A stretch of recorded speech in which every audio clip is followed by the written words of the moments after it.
Hey everybody, welcome back on this chilly New Year's Eve day. It is about 1:30 and I'm probably not going to get this whole video done today, but I am recording this part of it on New Year's Eve day. It's about 1:30 or so. Don't know what the wife has planned for the rest of the day, but she's not moving around much, so I'm assuming it's nothing.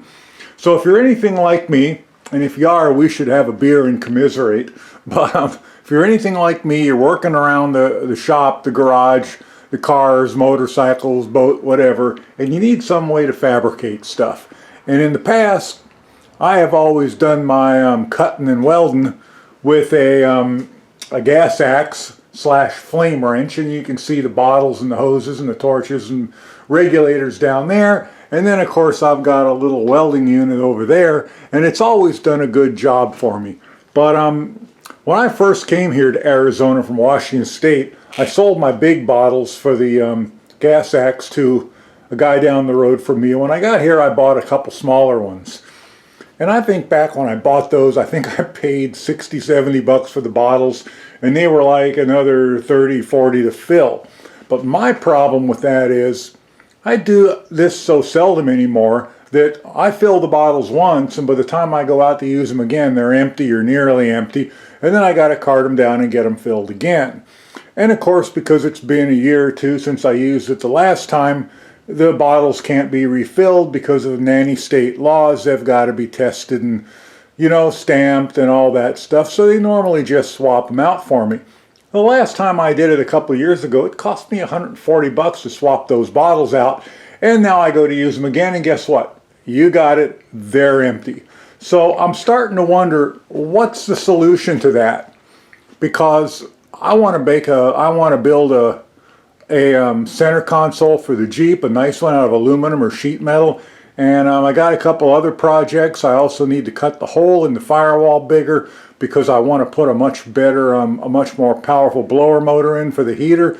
So I did what I thought was probably the best thing for me, being the cheap ass I am. I went out and I bought the least expensive plasma cutter I could find. This thing cost 90 bucks on eBay. Will it work? I'm assuming so. I've seen other reviews on these and they seem like they should work. So not only can I cut sheet metal with this, but I can cut sheet aluminum with it. In fact, any metal that will conduct electricity, supposedly you can cut with one of these. Now in my younger days, I spent a lot of time as a sheet metal fabricator, welder, but I've never really used a plasma cutter. I got really good with the flame wrench. And I was quite the artist with it for a while, but it's been a long time since I've done that too. So let's get this Forbin throwing unit. Let's get it out of the box and let's see what it looks like. Let me reposition the camera, and I'll try not to cover the lens with my head again. And let's see what we got here.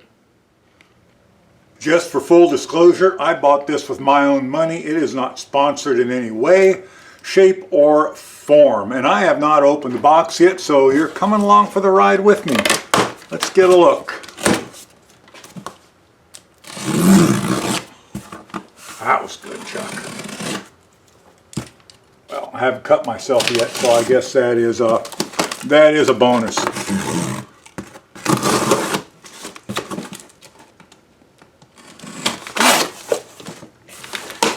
There we go. Box inside of a box. And I'll put links below to this unit if it turns out to be good and you guys are interested. I bought this on eBay. I think it was 90 bucks. It was under 100 bucks even with tax and delivery and all. I think it was 98 and change. I looked hard for one on Amazon, and the cheapest one I could find on Amazon was twice this much. And there may be a good reason for that. Even Harbor Freight doesn't have one for this least amount of money. So I'll put a link to an eBay auction of it below. And you know, eBay auctions, they're not going to be good for more than, you know, the time the auction runs. But I'm sure you guys can find one if you look. And let's get that out of there. Not a very big unit. I kind of like that. And we have some extras. But this would be our main Forbin throwing unit. I may have to save that box in case Forbin comes looking for it after being thrown. Let's get that out of the way. Let's get this crap out of the way. It is chilly out here today. I don't often say that in Arizona. I'm not even that heavy. If it works, that'd be a sweet little unit because it's not very big and it's not very heavy. Got a little control that says slow gas and one that says current. Current goes from 10 to 40 and slow gas goes from 1 to 5. DC inverter 40 amp air plasma cutter. And you got some attachments down here for your output, for your air inlet, and then for, I don't know. We'll find out. We'll figure it out. Got a box. What's in the box? Something in a bag. Well, there goes the bag. And there goes that. Oh, this is a little regulator. Little water separator regulator. Don't really, I'm sure I'll get a lot of flack for this, but you don't really need water separators here in Arizona. You don't really get a lot of water in your air. In fact, you really don't get any in your air. When I lived in Seattle, you had to have a bunch. Little gauge that came with it goes from 0 to 150. If I remember right from reading, I don't think you need a lot of air pressure for these. I've got a 21-gallon, 2.5 horse Harbor Freight air compressor in the garage, and then I have a little pancake one from Harbor Freight that I carry up on the roof with me or out to put tires in. This would be our ground clamp. Not very long. That ground clamp is probably, I don't know, how long is that? That's 3 feet. That ground clamp maybe 5 feet long. And that would fit into, here. It's marked on the front with a picture of the ground clamp. That's nice. So that would fit in there, do you think? There we go. That fits in there. And there's our ground clamp. I'm going to assume that our little gauge probably threads in there like that. And we got a little regulator on top, a little filter, and a drain to let the water out. I use it for a year here and I'd never see any water in it. Oh, look at this. We got a power cord without a power plug on it. This is supposed to be able to run 110 or 220. And then we have an air input and an on-off switch. Oh, it's actually got a decent sized fan in it. A lot of these little Chinese welding units, no matter what they do, if they're some kind of welder or cutter, I have got them in the past that had a duty cycle of like 10%, and you can double that easily just by putting a fan or two in it. But this one looks like it has a nice fan in it. I think if I remember right, the duty cycle said it was 50 or 60%. See that on it anywhere? I don't see it there, but I think if I remember right, it was 50 or 60%. Oh, an operator's manual. Inverter DC welder. Brief introduction. 60% duty cycle. Nice. Self-protection. Don't kill yourself with it. Don't be an idiot. Which is a Herculean task for some of us. Let's see what we got in here. This would be our little cutter end. You know what? I'm not going to complain about that. I'm not sure I like the way that spring is in there. Can you see that? Not sure I like that, but you know what? That wouldn't be that hard to work on. Here we got, oh, look at the end. We got a, okay, I see. Let's see how that connects. So, this part of it is going to go there. And this part's just going to plug right into there. And it's keyed, so it only goes one way. And it's threaded. Let's get that on. There we go. Tighten her down. Am I putting my head over the camera again? There we go. And there we go. And our ground is in. So that is our cabling right there. So apparently though, I'm going to have to wire up the wire a plug on the end. Let's see what I got. It's just 3-wire. So let me grab a 3-wire plug. I've got a bunch of chunks of sheet metal, like 18 gauge sheet metal. Let me grab one of them. I got a bunch of them over here. That might, yeah, that's probably about 18 gauge. 18 gauge, maybe 20. And I've got some, I think some 1/8 inch thick. Might be 1/8 inch thick, probably 1/16 inch thick aluminum sheet that I'm going to cut with this. So what did they give me? What's in here? Did they give me a plug? Man, I would stop ragging on the Chinese for all of maybe a half a day if there's a, whoa, if there's a plug in there. This is a bunch of spare parts. There's a hose clamp. Let me get this up where you can see it. So this is what was in that bag. There's some spare cutter tips, those little porcelain ends or ceramic ends. There's 3 of those. That's nice.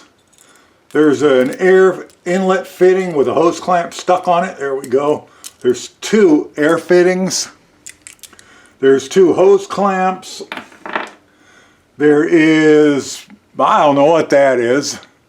That almost looks like it's in there by accident. Maybe that was laying, oh, you know what that is? That's a chunk of pop rivet, isn't it? I must have dumped it out and picked that up by accident. There's 3 little nozzle parts, 3 more little nozzle parts, and there's 2 of these. I'm wondering if there isn't supposed to be a 3rd one and I just dumped it out and didn't find it. I'm betting that's the case, or it's still stuck in the bag. I don't see it anywhere. Maybe I did only get 2 of them. Anyway, that's what came in that little bag. I'll hunt around for that 3rd one. Probably on the floor or something. They may have forgotten it. I don't care. But yeah, there's no plug in there, so I'm gonna have to dig out a plug for that and wire it up, and then we'll come back and see if it turns on, and I'll set some cutting up. I don't think I'm gonna do the cutting today on New Year's Eve day. I might do it tomorrow. I'm not much of a drinker, so I won't be hungover and I'll be bored. So I'll probably do it tomorrow, but let me get a plug in this and let's see if it powers on. Okay, I found the plug for the end. I had to swipe it off something else, but that's okay for now. Trying to get the air set up, there's a couple things I noticed. One, this gauge is, well, it's an $80 or $90 plasma cutter, so they're not giving you a $50 gauge with it. That's all I'm saying. This regulator and gauge is, if you use this a lot, that's something you might want to replace. Next thing that happened is the little mount to mount the regulator on the back of it. The holes didn't line up with the studs that are on it, so I had to file those open. Again, you get what you pay for here. I want to, I just kind of had this hose hooked on it to see if I could get it hooked on it and get air pressure in it. But I want to pull it off now, and I'm going to get the regulator mounted properly on the back of the unit because it's got these 2 little studs back here, and I haven't plugged it in or turned it on yet. Been trying to find out what the slow gas setting does. I've looked on the internet and I can't find anything. I've looked at other plasma cutters and they don't seem to have a setting that says slow gas. So I got the instructions out, and of course a guy could probably earn a living reading Chinese instructions. You know, things like excellent arc properties and solution droplet transfer. You know, and it just goes on and on and on, and you guys are familiar with the Chinglish. And then this instruction manual isn't even for the plasma cutter, it's for an inverter welder. So under instructions it tells you how to weld with it. You know, when the welder works for a long time, the high temperature indicator will light. So basically it has an overheat light to tell you to turn on if you exceed the duty cycle. You have to wear canvas coveralls and face masks to prevent from arc light and heat radiation. Vibration screens should be laid out to prevent others from arc light. Inflammable and explosive stuffs are not allowed to pile up. All the connections must be right reliable. You know, it just goes on and on with that stuff. After finishing work, you should remove the slag with specific knock residue tools in the way of knocking. You know, it's worthless. But that's okay, because I don't pay any attention to manuals anyway, other than to get a giggle out of them. So, I'm going to get the regulator mounted on the back. I'm going to get the gas hose. I got my air inlet for my compressor here. For air pressure, I'm reading anything from 45 to 120. So I'm going to start with 50 or 60. I'm going to put that slow gas setting in the middle, and I'm going to start with the amperage all the way at 10. I have a piece of sheet metal around here that's been used for some dubious source in the past. We won't even discuss that. But let me get the regulator in the air in, and I have no idea what I'm doing other than having fun. So be right back. Alright, I got updates. I did manage to get the regulator on. This piece of hose that I had, it didn't come with any. It is a little bit too big for the fittings, but I managed to get it in and reef down enough on the hose clamp so it doesn't leak. I think I mentioned, I did have to file the holes in the bracket because it wouldn't fit on the studs. I got that done. I've got fittings in. I've had to put Teflon tape on everything. And you guys, if you set these things up yourself and it's leaking, don't reef down on pipe fittings, especially not in these inexpensive Chinese things. You will split it open if you do. So put a lot of goop on it, put a lot of Teflon tape on it, and stop before the torque reaches the Sasquatch level, and you should be good to go. I think I got that good. My air compressor's on, and it's up, and I've shut it off so it won't start, because this is where that thing grabs a hold of my tinnitus and cranks it up to an 11. And I don't really want to deal with that. It is 10 after 3 on New Year's Eve, and I just want to see if I can get something out of this, you know what I'm saying? And then I'll get on the internet and I'll actually learn how to use one.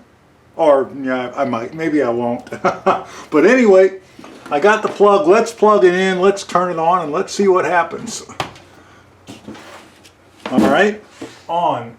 There we go. Nothing. Absolutely nothing.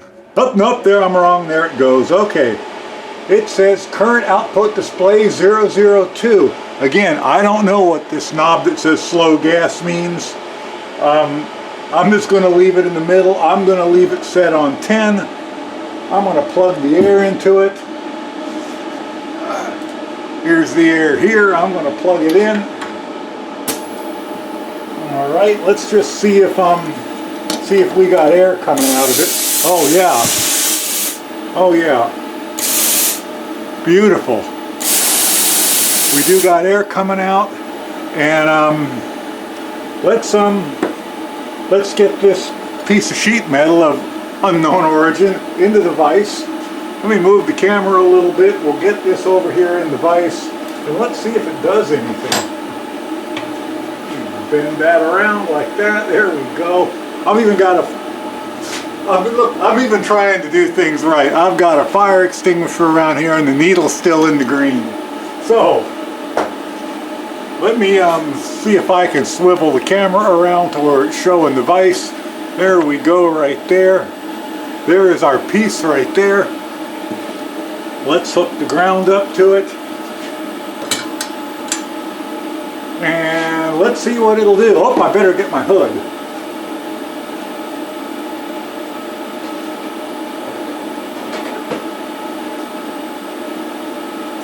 I swear to you guys, this Chinese stuff, whether it's a Harbor Freight welder or whether it's an eBay plasma cutter, most of the time it's like a 3D printer from China. It's a bunch of parts that, well, they kind of sort of think will fit and work together, but they're either not 100% sure, or their quality control is so poor they're sure they actually won't fit and work very well. It requires a little TLC sometimes, like the welders need some fans and some other things thrown in them, but you know, other than that, they will work if you're willing to put the little bit of extra effort in. Alright, so here I am. Let's see what happens. I'm excited.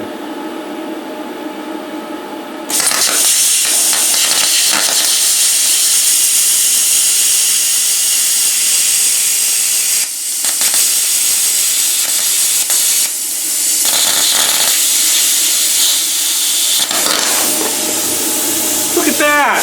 Huh? Look at that! My first ever plasma cut. First ever! Look at that! Huh? Let me get the camera back. Look at that! Cut that corner right out of it. What do you think? Looks completely like crap, doesn't it? But hey, that's a pretty thin piece of sheet metal. That's like 18 or 20 gauge. So, you know, that's not bad for a device I don't even really know how to set up and I've never used one before. So I'm pretty, you know what? I'm both pleased and impressed at the same time. So, you know what I'm going to do? Well, for right now, I'm going to shut it off because I'm tired of talking over it. It is 3:15 on New Year's Eve day. I am going to shut down for the day. And for you, it will be a couple of seconds. For me, it will be tomorrow. And I'm going to get this thing set up to do a little bit more testing than that. And in the meantime, I might even look up some videos and learn how to use it. Although, look at that. That thing isn't even hot. That's not even hot. That's amazing. Looking forward to using this some more. But I'm going to set up and I'm going to do a little bit more sheet metal and a little of aluminum. And you know what? I had a chunk of stainless plate floating around someplace. I don't know if I still do. But we're going to have some fun with this and we'll continue this on New Year's Day. Alright, so it is now New Year's morning in Arizona and everywhere else, I guess, on the same time zone as me. It is January 1st, 2022. Happy New Year, everybody who is watching this today, assuming I posted on New Year's Day. And it is chilly out here in Arizona. At least chilly for us. It's 52 degrees, sunny and a little windy this morning. I know 52 doesn't seem cold like to a lot of you folks out there, but it doesn't seem like long ago where it was 112 out, so you know that's quite a drop for us. So I have moved the little plasma cutter over here today. It's sharing space with my belt sander you can't see on my little tool stand. And I've got some extra pieces here. I just dig it through and I came up with a whole bunch of these. And my brother was doing this. And I don't know what he was up to or what tool he was using to do these. He might have done these where he worked. I think they had not only plasma cutters but EDM machines in the machine shop he worked in. But I'd ask him, except he departed this world here a number of years ago, so can't be asking him. But these are all just thin sheet metal. They're all getting a little rusty, so I have a feeling they're just standard. Here's a much thicker one here. Looks like he was actually doing some welding practice on it. It looked like he should have practiced some more. So we'll cut on that a bit. Here's a piece of stainless, and it's fairly thick. It's probably 1/8 inch stainless plate. It's fairly thick and it is absolutely stainless. I got a magnet right here. And you can see on some of this stuff, that's a pretty strong magnet. And you see this it just barely, I mean, I can feel a tiny little bit of magnetism there, but not much. Here's a piece of even slightly different stainless. It is even slightly more magnetic. Oh, you know what? That might be aluminum. Is that aluminum? Feels too heavy to be aluminum. That's not magnetic at all. That might be aluminum.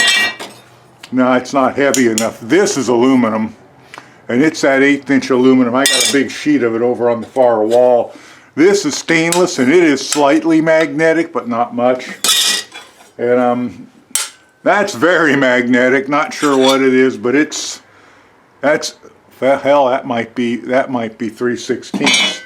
Anyway, let's cut on some of this stuff and let's see what we got.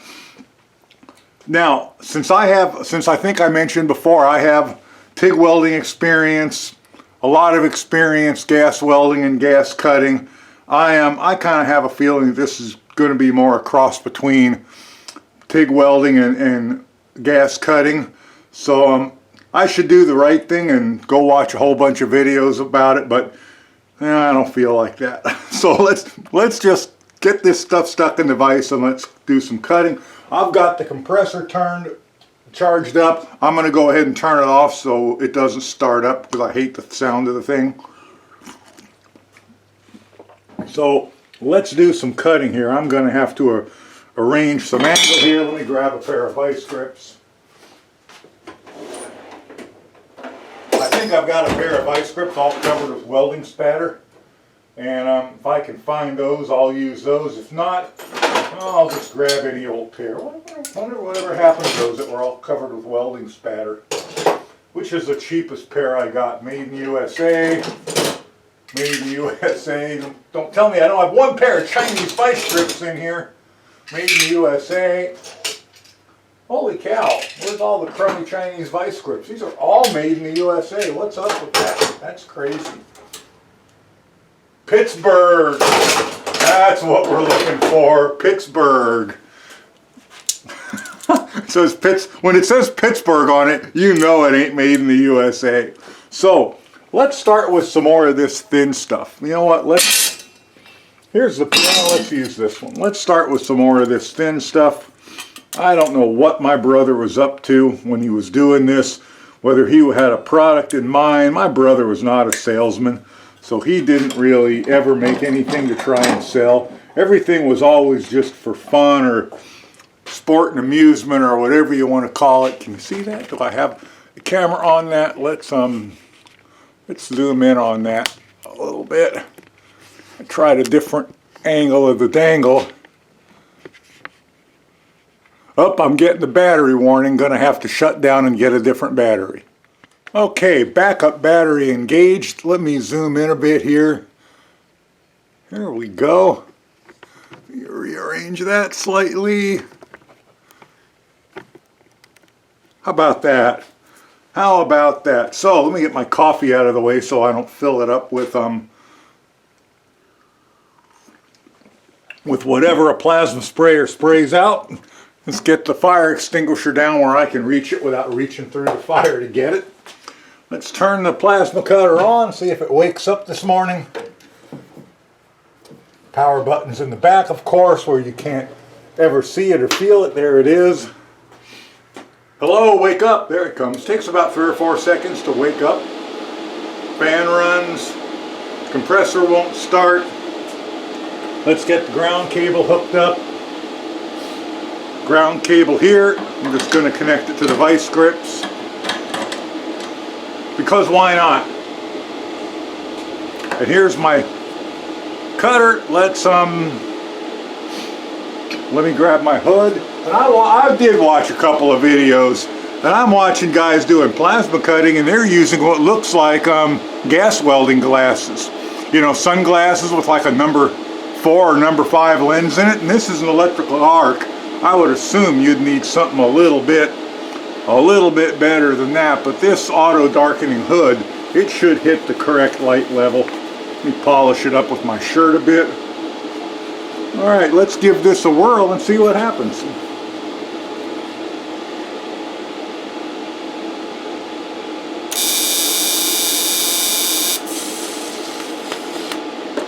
Nothing happens. Not getting any air. That's because I didn't hook the air up. Let's hook the air up. I bet it'll work better. Nah.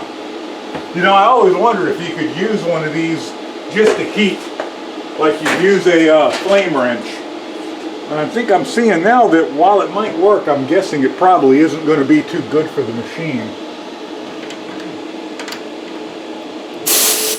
Alright, air engaged. We're still set all the way down at 10 amps. Let me make sure we got air. Oh, got air now. Okay. One more time. I think I'm going to come the other way. I don't know why, because I can.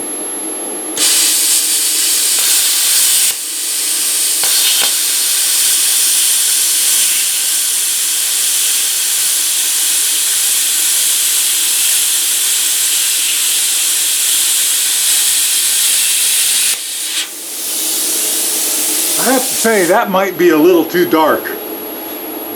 So I'm going to lighten this up a bit because I've got it cranked up to about 9.5. I'm going to go down as low as it'll go, which is 9.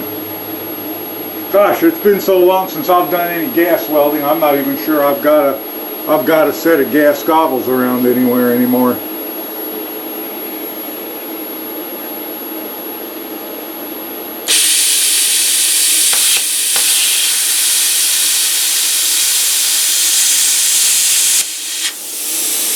You know, another problem I'm having here is I'm being forced to look through the top part of my glasses because the hood isn't coming down low enough for me to use the bifocals. And that's a problem, and I'm going to have to figure out what I'm going to do about that because I can't see up that close without the bifocals.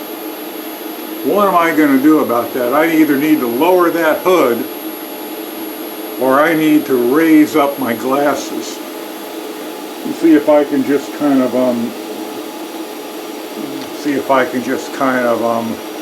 improvise here just for the purpose of getting this video done. That might work. Let's try that. Man, it's just not letting me.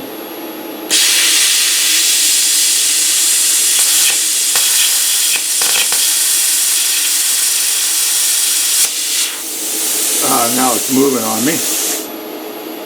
Just crank that down a bit more. Yeah, that's a problem for me because I can't see close up through the upper part of those lenses. I've got to use the bifocals. So I'm going to have to figure out a way to get that down low enough, to get the hood down low enough or the glasses up high enough. Let me figure that out. I'll be right back. Okay, so I did check on the internet, and it does appear that most people are using gas welding goggles like Darkness 4 or 5 in order to do this. That seems too light for me for plasma cutting, and I know that I've got 2 pairs of gas welding goggles here, one with green lenses and one with blue. The blue is for welding aluminum, but right now I can't find either of them. So what I do happen to have is a pair of clip-on sunglasses. So I'm going to throw those on my regular spectacles. These are my computer glasses. And yes, my computer glasses have bifocals.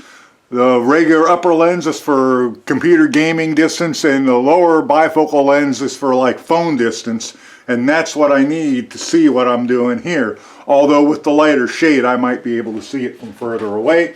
So I'm not going to use the hood. This thing has not popped back, so I'm assuming that plasma torches don't pop back like gas welding torches do if you mess up a little bit with them. So let's see if this works better for me. Oh, I had to take a big sip of coffee. I've got to hook the air back up. I disconnected it because I'm getting a little bit of a leak. Not sure where it's coming from, but I didn't want to let the compressor run down because I didn't want to charge it up again. Plasma cutter is back on. It feels weird doing anything with electrical arc without a hood on, but let's give it a whirl and see what happens. I'm not blocking it with my head, am I? Nope.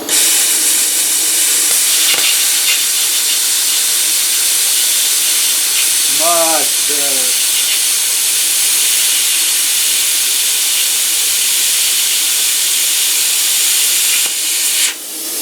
Much better. I can actually see what I'm doing.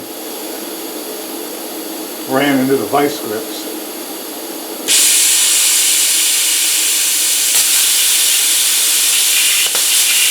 Now I'm having problems getting past those vice grips. I'm coming the other way. Get on the other side of it.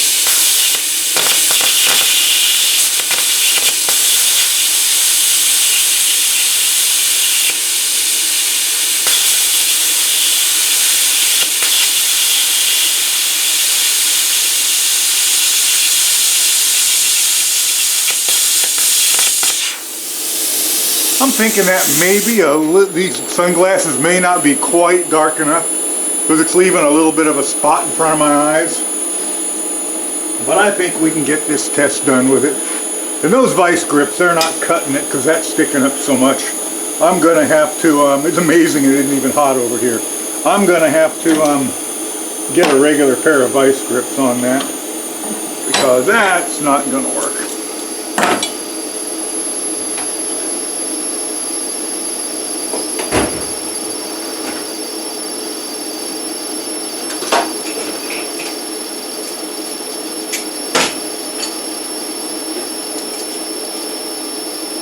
Alright, so here's a regular pair of vice grips. We'll just use those because that other one, they stuck up too much. They were making it too hard to do.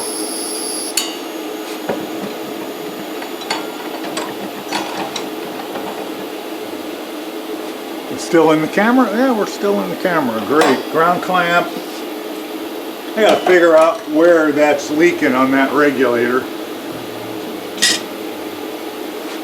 Okay, let's try again.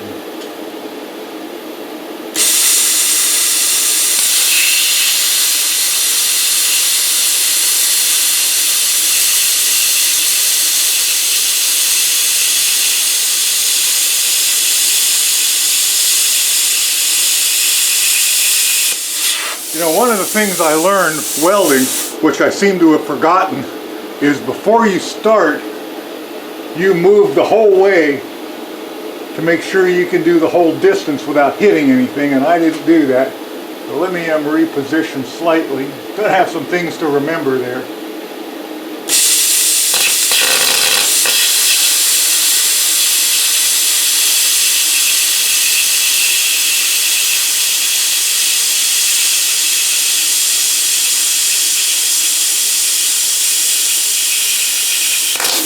Man, that works nice. That really works nice. Look at that, I can hold that with my fingers. Let me show you that real quick, and then I'm going to try one of the other materials.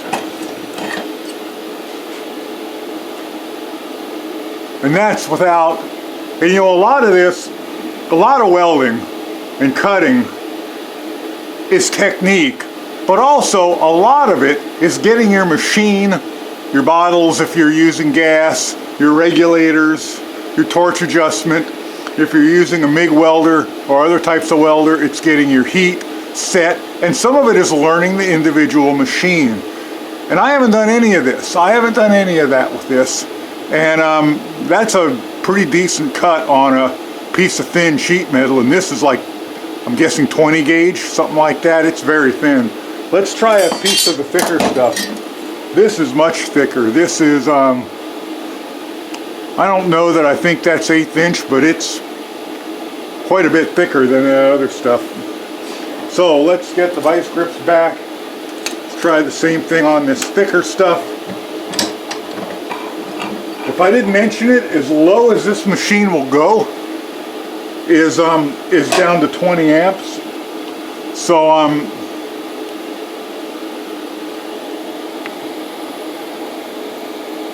So I'm going to leave it set to 20 for now, because 20 I would think would cut this.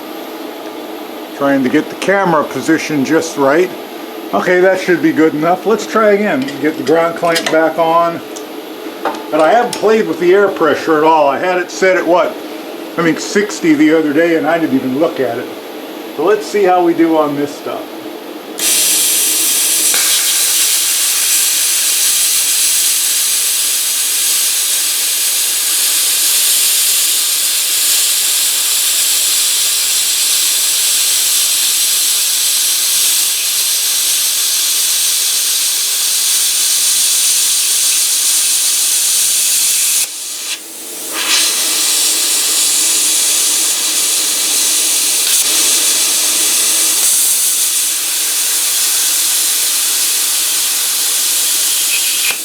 Well, for a guy who's never cut anything with a plasma torch before, I'd have to say I'm not doing too bad. That's a little messier on the back side. There's a little more slag than I would like, but again, you got to learn the machine, and you got to learn the adjustments, and you have to learn the technique, and I don't know any of those things. So I'm impressed with that. Let's try some cuts on this piece of aluminum and see what we get.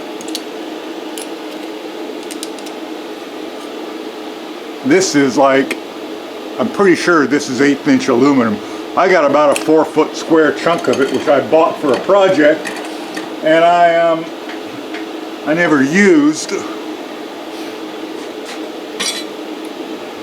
Forget what I actually did with that project, but I used something different. All right, 1/8" aluminum, here we go.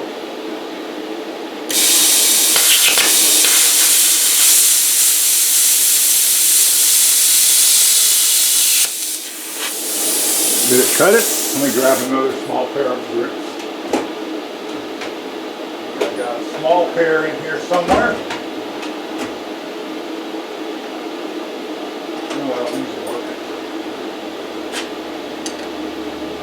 Well, that didn't go all the way through that. Let's try again. Maybe I need to go up in temperature.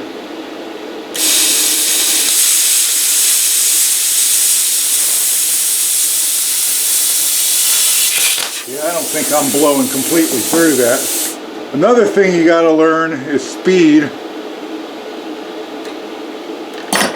Let's try going up in temperature, up in amperage from 10. Yeah, let's go halfway up. There's 20 on the machine.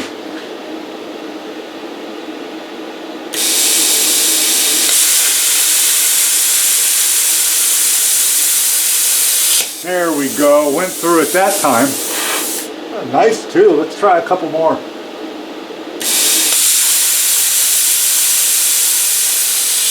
Nice.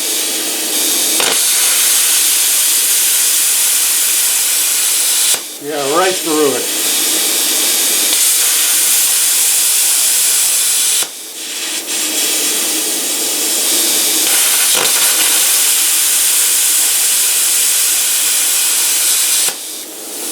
I got no complaints with that. Let me show it to you.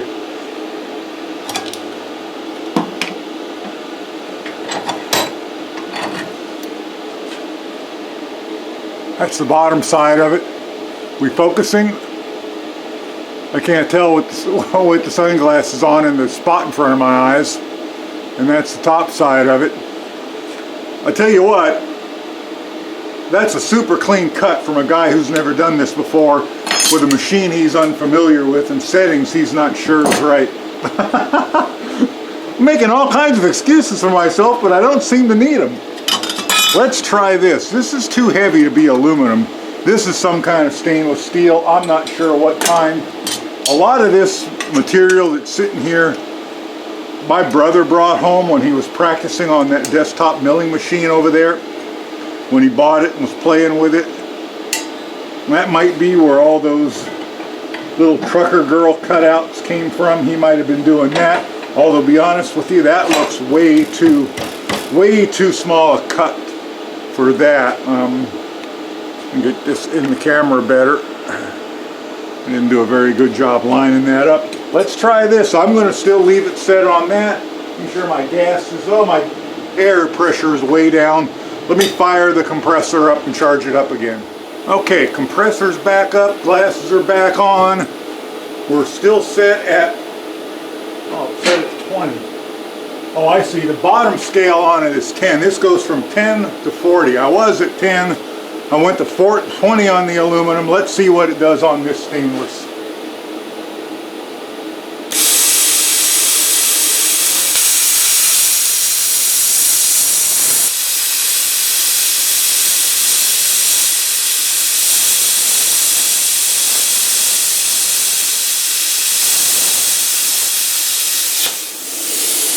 I think I missed it at the start. I did. I didn't cut through it completely at the start. Let's try another cut. See what happens. Make sure I get it all the way at the start.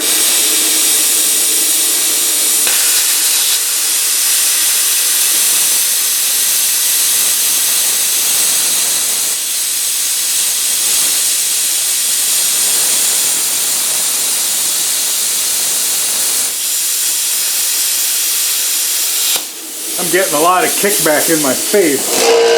Oh, there's that compressor.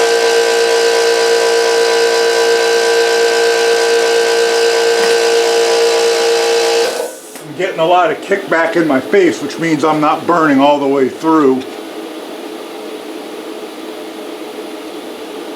So I'm not sure whether that's not enough gas, or not enough air pressure, or not enough amperage.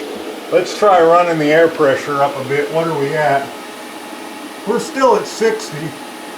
Let's try running it up a bit.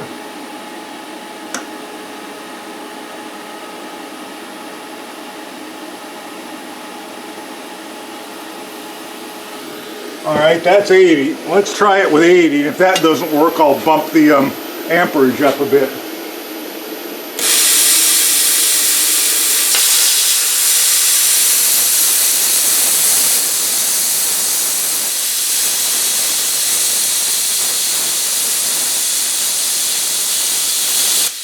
Yeah, I'm still getting a lot of kickback. Let's bump the amperage up. Alright, there's 30. Let's try that.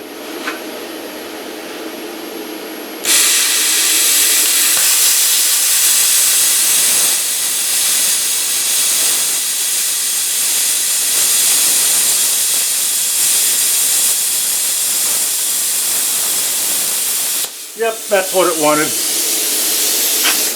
Let me show that to you.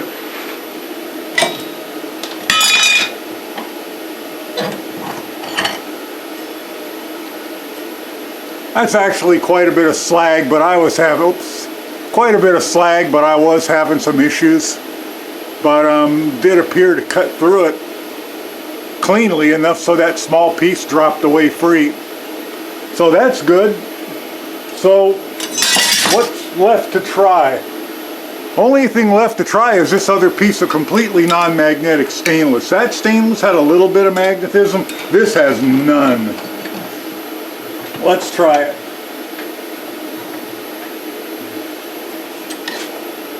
Gonna leave it set on 30 amps, and I'm gonna still got the air at 80.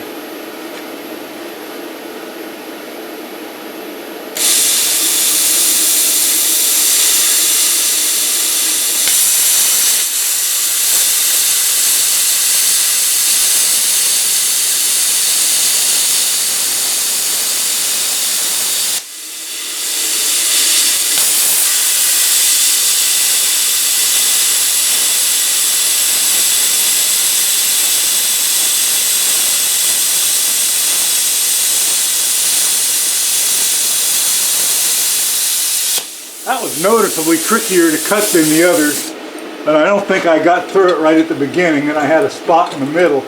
Yep, I got through it there at the end. Let me try one more time.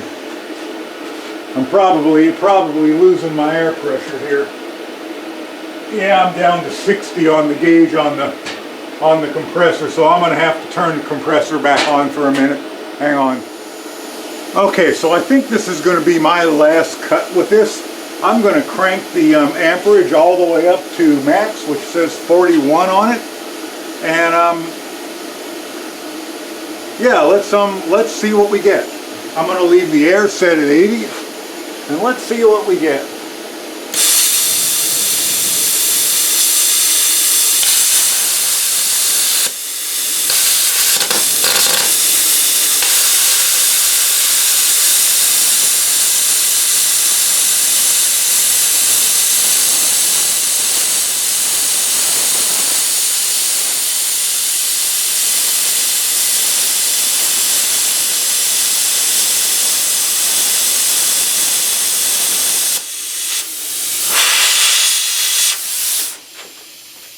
Well, it just shut down.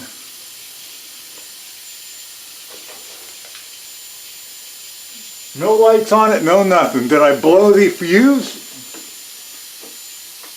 I'm going to disconnect the air temporarily because I don't want that little leak. Did I blow the fuse? Let me check something else. Let me check my Yep, I popped the breaker. Okay, that's no problem. Let's take a look at that cut. It was blowing through it really good, although I think that was probably a little bit more amperage than this needed. But this completely non-magnetic stainless was proving to look a little tricky to cut. But let's take a look and see at what I got. And yeah, you can see the back of it. Let me get the sunglasses off. I can't see anything. You can see while I was blowing completely through it, that was a tricky cut. That stuff doesn't like to cut, whatever it is. It's got some markings on it. I'm not sure what they apply to, but it was cutting it. And I think the 40 was probably more amperage than it needed. Maybe it's more air pressure it needs, and maybe it's just this is a really tough material to cut nicely. But that's a lot of slag on the other side. If you had to do it, it would do it. But and of course, this could just be my technique, my lack of knowledge of this particular machine and how to get it set right. And you know, what speed to go at, what arc distance to hold, things like that. Those are all important factors in this, and I don't have that knowledge right now. So, I'm going to button this up, I'm going to pop the breaker back on, and I will be right back. Okay, so what do I think of the little Cut-40D, the one hung low model, or whatever the manufacturer name is? I actually think it's pretty decent. For somebody who's never cut anything with a plasma torch before, despite my cutting and welding experience in other methods, I have no experience with this. For me to get the kind of cuts I got says to me the machine's working okay, and the rest is just up to me. I have to learn to become a good operator. I have to learn the technique, I have to learn how to set the machine, and I have to learn the machine's quirks and work around them and work with them. And that brings me to another thing I want to mention while I'm here kind of on the subject, and that's the tendency of some of you out there, and I don't care whether it's welding, 3D printing, car stuff, gun stuff, I don't care what it is, and that tendency is to get something, a device complete like this or with minor assembly required, or just a part for a 3D printer like a hot end, or a part for a car, and you get it and it doesn't work, and immediately it's a piece of crap. This thing is no good, I hate this thing, it's garbage, nobody can make it work, despite all the YouTube reviews you might see of people with it working fine. You never stop and say, if they can get it to work, why can't I? Maybe it's something I'm doing. Now, I'm not going to tell you that some things aren't a piece of junk, because some things are junk. I've recently ordered switches for my old Jeep, and I got 3 switches in a row from, guess who, Omix Ada, that simply do not work at all. So you do get junk from now and again, but if you get something and it kind of gives you the idea that it might be working right, but you can't do it, maybe it's just you need to get a little bit of learning in you about how to make it work. Spend a little time with it. You know, if you work with it for an hour or so every day for a few weeks and you watch the videos and you still can't get it to work, okay, maybe it is a piece of junk. Or maybe it's just you're never going to learn how to do it. I mean, that always happens. I tried to teach somebody how to weld, and it didn't matter how hard I tried. They were never going to get anything other than globs. So, you know, that does happen. So, the Cut-40D from One Hung Low, I really like it. I think if you're a home gamer and you're just using this once a month or twice a year or whatever, and you're willing to spend the time to learn how to use it, it seems like it works fine for me. And I have to admit, I'm on a roll of buying inexpensive stuff and having it work good.